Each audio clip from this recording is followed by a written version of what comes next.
2025 भर्तियों का वर्ष आज ही सुनिश्चित करें अपना सिलेक्शन और डाउनलोड करें तैयारी कर लो ऐप। आरपीएससी द्वारा करवाई जा रही सब इंस्पेक्टर भर्ती 2025 के मामले में आयु सीमा की वजह से बाहर हो रहे अभ्यर्थियों को लेकर बड़ी खबर सामने आ रही है। इसमें कई सारी पेचीदगियां भी हैं, तो बहुत सारी चीजें हैं जो कि अभी क्लियर नहीं है। उन चीजों पर बात करना जरूरी है क्योंकि जो हाईकोर्ट का फैसला आया था उसके बाद कई सारे अभ्यर्थियों को कंफ्यूजन है कि आखिर इसमें कुछ क्या है और हाईकोर्ट ने क्या आदेश जारी किया है और सरकार क्या कुछ करने वाली है।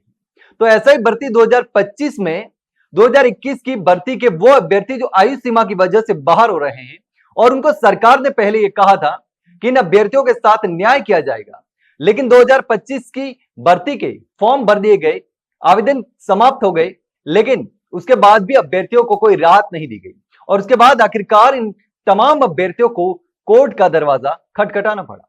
और इसी मामले में हाईकोर्ट ने पहले सरकार को स्पष्ट शब्दों में कहा था कि सरकार को इन अभ्यर्थियों के साथ न्याय करना चाहिए और साफ तौर पर पूछा भी था कि सरकार की मंशा क्या है, आखिर सरकार चाहती क्या है, इन अभ्यर्थियों को भर्ती में नई भर्ती में शामिल करना चाहती है या नहीं चाहती।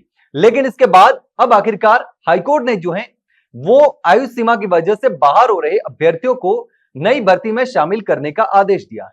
लेकिन इसके साथ ही सरकार को यह भी कहा है 30 दिन का समय दिया है और इस दौरान सरकार को स्पष्ट करना होगा कि किस तरीके से कुछ दिक्कतें आती हैं, प्रशासनिक स्तर पर किस तरीके से फैसला लेना है। तो 30 दिन के भीतर सरकार को अवगत करवाना होगा, यानी कि अभी भी पूरी तरीके से जो है वो सरकार के पक्ष में फैसला है। सरकार चाहे तो इसमें शामिल कर सकती है या नहीं कर सकती है।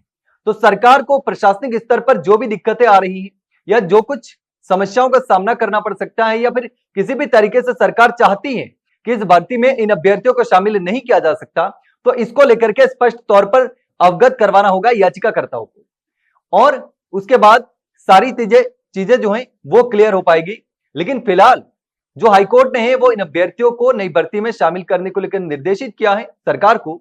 लेकिन सरकार अगर इन याचिकाकर्ताओं के पक्ष में फैसला नहीं लेती है और याचिकाकर्ता सरकार के फैसले से संतुष्ट नहीं होते हैं तो फिर वो हाईकोर्ट का दरवाजा खटखटा सकते हैं, वापस से हाईकोर्ट का रुख कर सकते हैं।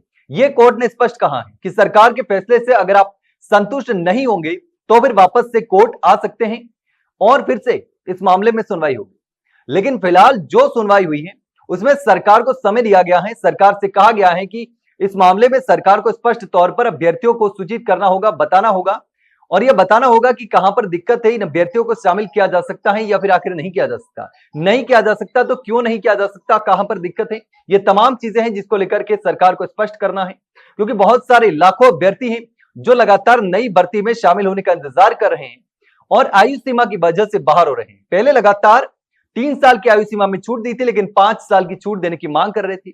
5 साल की छूट के बाद भी कई सारे अभ्यर्थी जो थे वो भर्ती से बाहर हो रहे थे, तो वो इस भर्ती में शामिल होने की लगातार मांग कर रहे थे और सरकार ने भी पहले कहा था और हाईकोर्ट ने भी तल्ख टिप्पणी की थी। लेकिन अब देखना होगा कि सरकार इस मामले में क्या कुछ करती है इन अभ्यर्थियों को शामिल करने के लिए और किस तरीके से उनका सरकार का जवाब सामने आता है।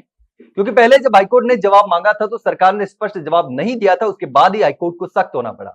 लेकिन अब इस पूरे मामले में सभी को इंतजार है कि सरकार किस तरीके से इन अभ्यर्थियों को शामिल करती है। क्योंकि पहले बहुत सारे मामलों में ऐसे हो चुका है जब ऐन वक्त पर रिजल्ट के समय अभ्यर्थियों का रिजल्ट रोक दिया जाता है और वो भर्ती से बाहर हो जाते हैं, उनका रिजल्ट बाद में कभी जारी नहीं होता है। तो ऐसे में कई सारी जो फाइलें हैं वो दबे के दबे रह जाती हैं। ऐसे अभ्यर्थियों का रिजल्ट जो आयु सीमा की वजह से बाहर हो जाते हैं और बाद में शामिल होते हैं या फिर किसी भी तरीके से आवेदन होता है तो वो बाद में भी दिक्कत कर सकता है। हाईकोर्ट के आदेश के बाद में अभ्यर्थी शामिल हुए थे, लेकिन बाद में ऐसा कई भर्तियों में देखा गया है कि बाद में उनका रिजल्ट कभी जारी नहीं होता, वो लिफाफे में बंद ही रह जाता है। तो ऐसे में सारी चीजें स्पष्ट होना जरूरी है। तो अब इंतजार है, सबको देखना होगा कि क्या कुछ होता है।